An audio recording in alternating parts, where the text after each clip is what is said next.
est rejeté.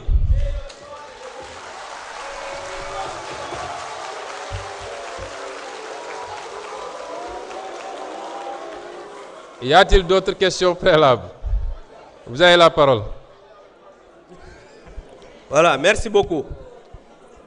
Xam nga il faut quand même qu'on respecte. Xam nga yéen da ngeen ne man suppléant la ba pare ragal ma. Veuillez couper le micro. Ma ne. Veuillez couper le micro.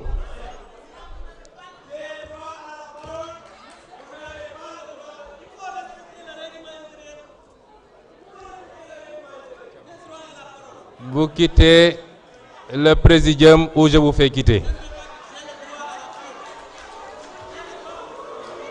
Vous quittez ou je vous fais quitter.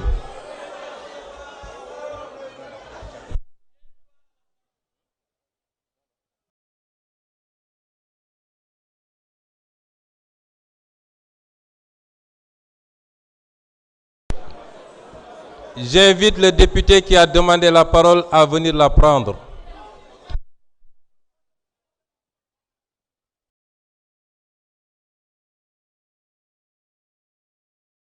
J'ouvre le débat général. Ceux qui veulent s'inscrire n'ont qu'à s'inscrire.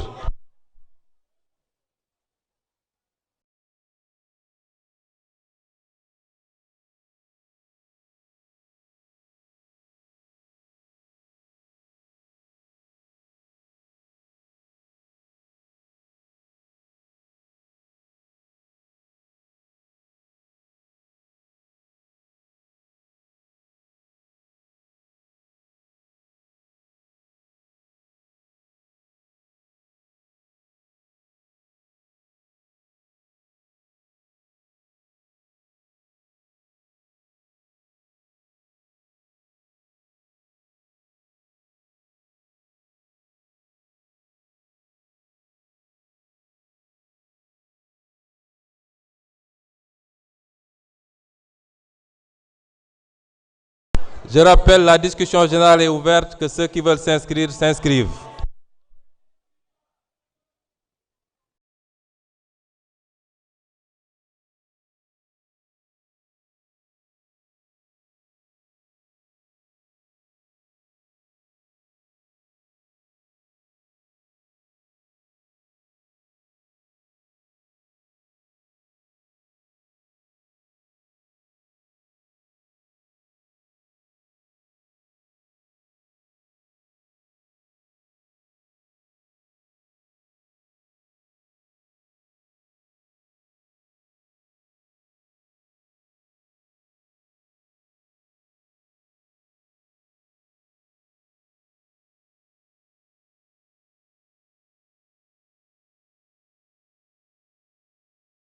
Les inscriptions seront clôturées dans 1 minute.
La liste est close. Nous démarrons la discussion générale. Monsieur le député, vous rejoignez votre place ou je vous fais évacuer de la salle.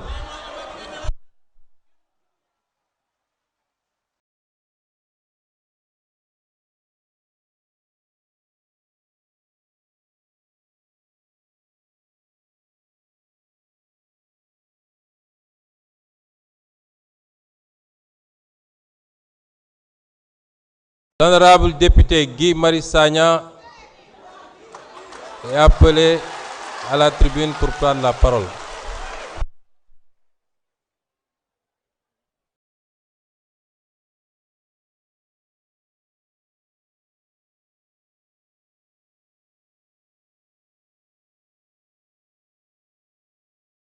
Honorable, vous reprenez votre place pour 1 minute.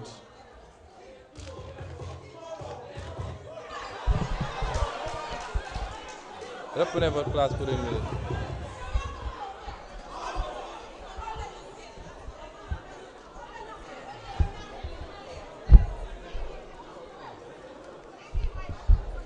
Je m'en vais lire la liste.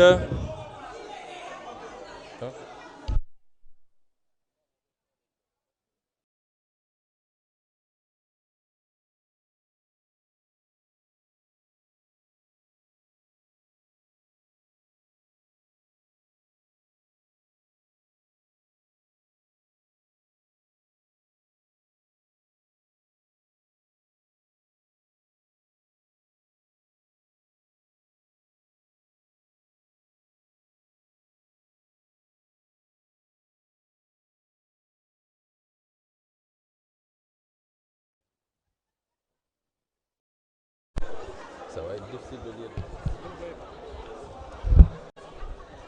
Sont inscrits les honorables députés Guy Marius Sagna, Seynabou Yassine Samb, Cheikh Thioro Mbacké, Ndeye Marie Sané, Fodé Mané, Ismaïla Diallo, Daba Wañan, Adama Tanjigora, Fabinta Ndiaye, Alioune Ndaw, Awa Seck, Say Cissé, Cheikh Faye, Fama Ba, Abdou Karim Sall,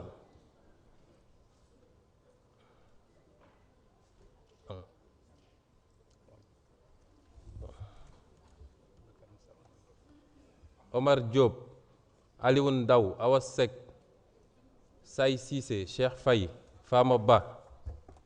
Il y a des noms qui reviennent. Abdou Karim Sall, Omar Diop, Diaray Ba, Anta Dia, Fatou Diop Cissé, Marem Mbacké, Bara Ndiaye, Awa Sonko, Alassane Niang, Abdourahmane Diouf, Abdoulaye Sow, Abdoul Khadir Sonko, Rokhaya Ndiaye, Insa Danfa, Ansoumana Sarr, Ousmane Ciss, Mbaye Dione, Maymouna Dieng, Babacar Diédhiou, Ami Ndiaye, Bakary Diédhiou, Ami Ndiaye, Ibrahima Mbeng, Amadou Lamine Diouf, Mbène Faye, Fatou Ba, Maymouna Bousso, Oulimata Sidibé, Ousmane Diop, Awa Dione, Ramatoulaye Bodian, Koumba Ndiaye, Fatou Ngom, Babacar Ndiaye, El Hadj Ababacar Tambédou, Amadou Diallo numéro 2, Allah Kane,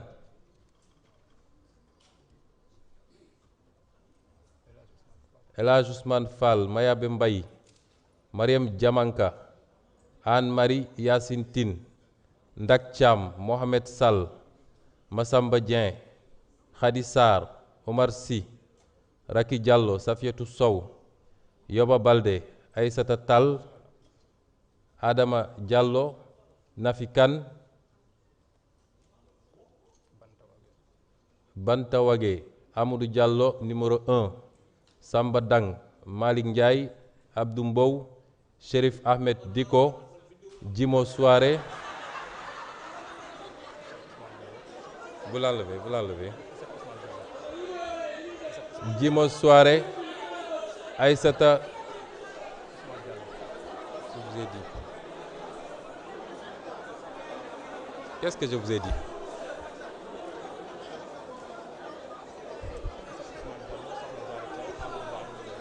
Aïssata Ousmane Diallo, Sokhna Diarra Thiaw,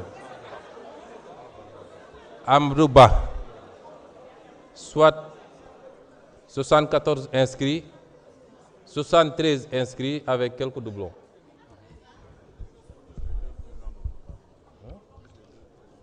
Évidemment, les deux présidents de groupe parlementaire, l'une s'est déjà inscrite, d'après ce que j'ai vu. Alors,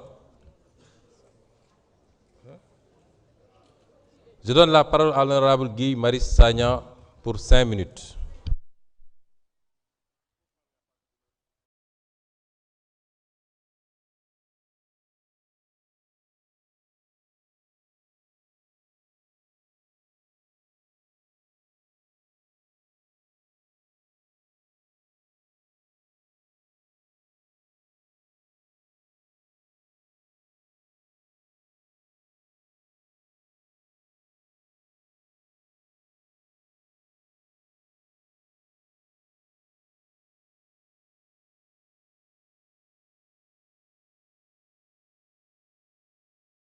Honorable Guy, vous asseyez une minute.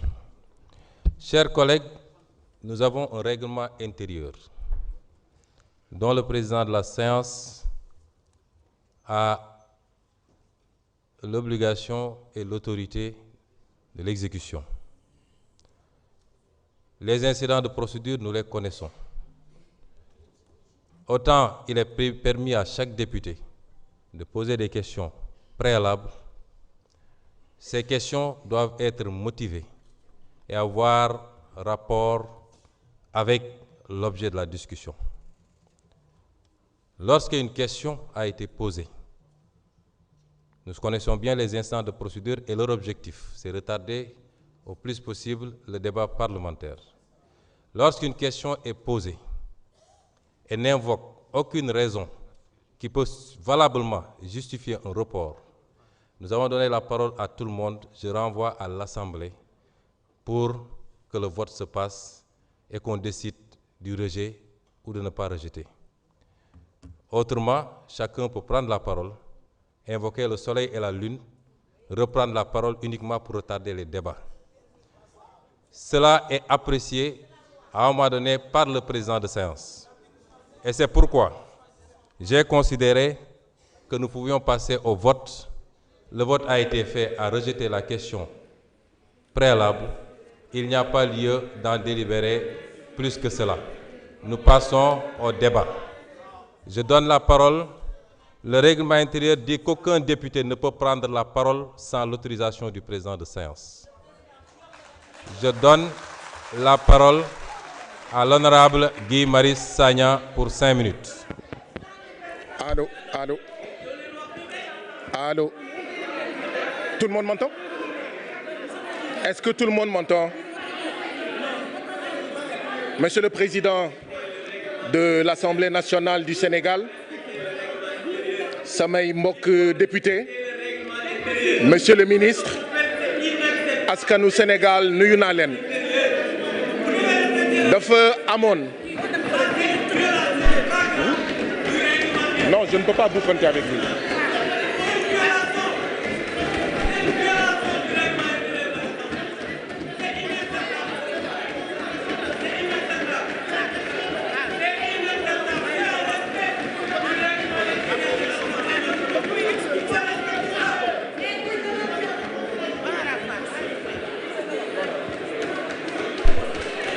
Honorable député, je vous fais un dernier appel.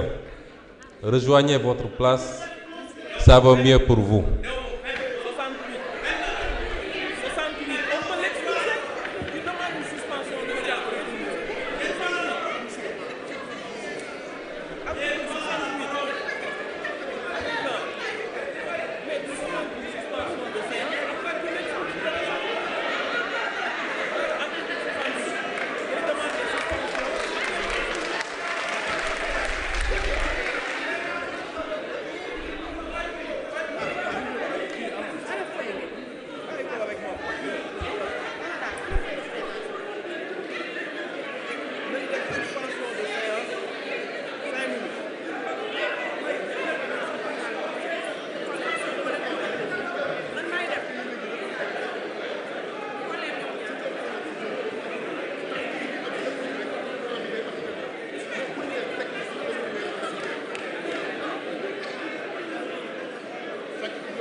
Day demander session suspension après mu def ko expulsion temporaire dootu dugg ci hémicycle.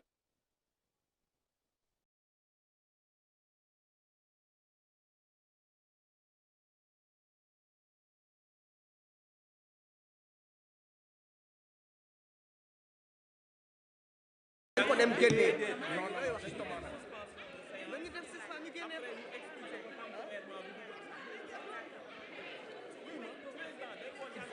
De la violence. non non il faut le sortir. bàyyi may mun a. non non. waaw mais déedéet. bu ngeen ko may non non.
Je demande à tous les députés de rejoindre leur place.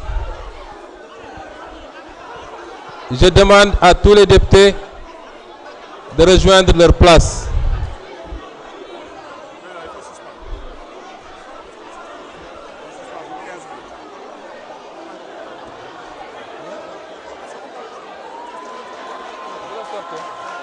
Je demande à tous les députés, vous les députés, Marème, rejoignez vos places.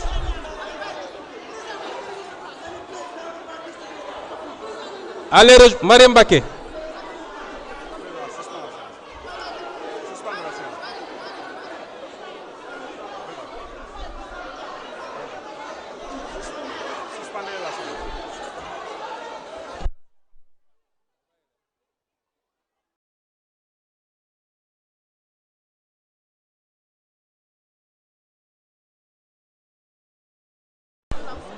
Je demande à tous les députés de PASTEF de rejoindre leur place.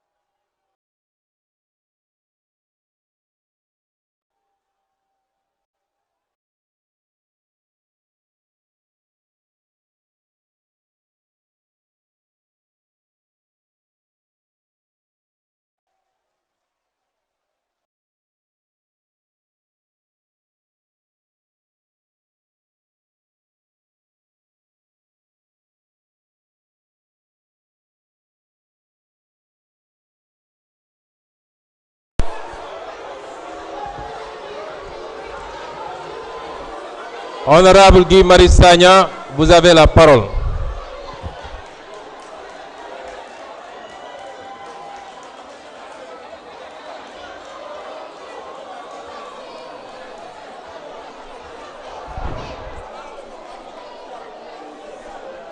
Vous remplacez le micro.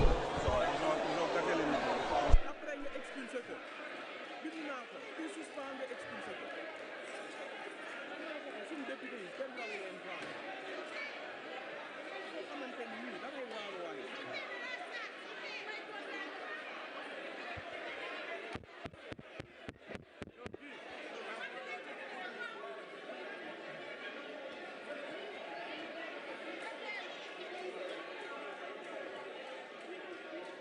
député de Pastef lépp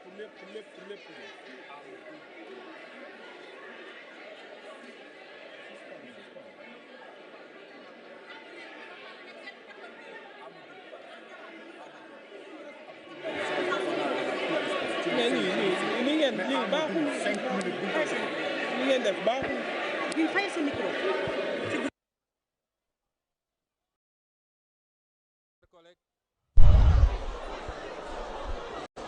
Chers collègues, nous poursuivons la séance.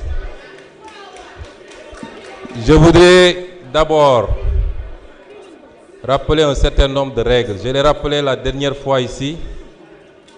Cette assemblée est sous l'autorité de son président, qui se trouve être le président de séance.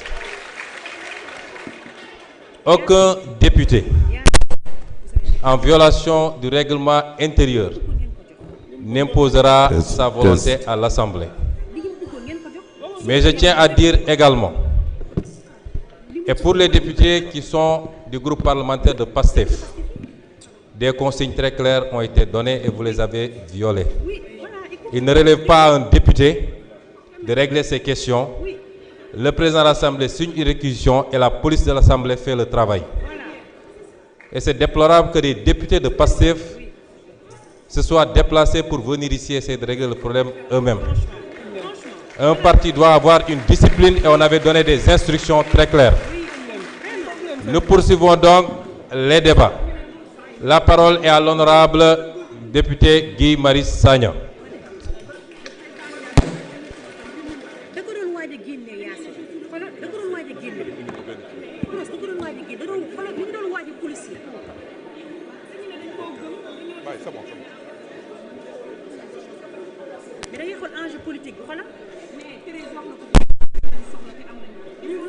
Image bi rek lañ bëggoon am nañ image. C'est bon. Non, Yacine, c'est pas du politiquement enjeu bi li ñu ko may xoolal ah.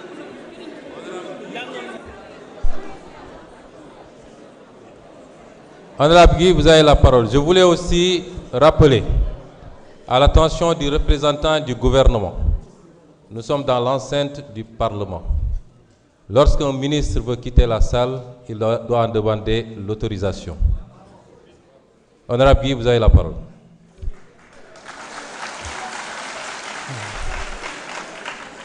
Monsieur le Président de l'Assemblée nationale, Messieurs les ministres de la Justice et des Relations avec les institutions, samay mbokk député askanu Sénégal nuyu naa leen. Mbokk yi dafa am benn doomu Afrique bi nga xam ne mu ngi tudd Axel Kabou mu bindoon benn téere bi tudd ci nasaraan et si l'Afrique refusait le développement. Ci gàttal est-ce que sax du Afrique moo bañ développement man musuma ànd ak kàddu boobu ak téere boobu ndaxte dama jàppoon ne afro-pessimisme la woon waaye dama jàppoon itam ne benn coggal bu tuuti ci Afrique lëkkaloo ak borom doole yi may woowee impérialiste ñoom ñoo bañ Afrique jëm ca kanam waaye baatu Axel Kabou boobu et si l'Afrique refusait le développement naa ko àbb tey pour ndaje bii ndaxte